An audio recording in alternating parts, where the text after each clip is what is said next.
long process since construction began early in 2020. Definitely had some delays that we weren't excited about, but things have gotten to a point with the progression of the project. We're hoping to have all lanes open by the end of September. As you can see, the majority, really all the bridge work is completed.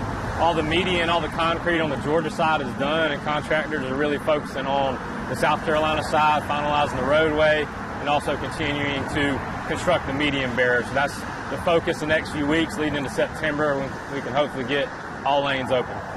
Hold on one second.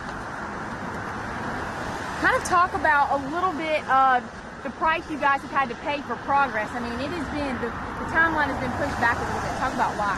Right, and that's, part of what we go through on some projects where there are struggles with the schedule, and we do what we can to work and negotiate with the developer or the contract partner, but we have been accessing some penalties, due to some of the delays. There's ongoing negotiations with that particular contractor to try to advance things, and that's an ongoing process, but that is part of the mechanism that we have to try to hold the partner accountable when things don't go like they want, but obviously we try to support them when they can, when there's undue delays for materials or they run into particular struggles. I know this one dealt with some initial delays with the Coffer Dam or the Aqua Dam that they tried to build in the river for the bridge construction, so that kind of allowed a few months to elapse there, but we think progress has gotten to a good point. Again, all the bridge work is done, a lot of the major road work is done, just getting those last few pieces where we can get all three lanes open to traffic in both directions. Oh, yeah.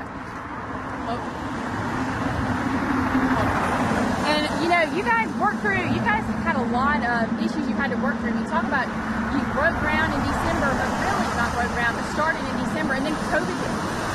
Yeah, so went through the COVID struggle just like many industries, whether it's road construction or just general business or just personal lives people had. So that was a struggle to get through that. With some of the supplies and material availability. But yeah, definitely been a longer road than we anticipated, with the original completion that we put out there. So hate that it has gotten to this point, but we've also been able to deliver some positives too, having people drive on new, safer bridge sections, upgrading those bridges from stuff that was built in the mid to late 1960s, getting up to modern design standards for the future traffic projections. So with all the growth in this area in Georgia and South Carolina, we think the final product is going to be much improved.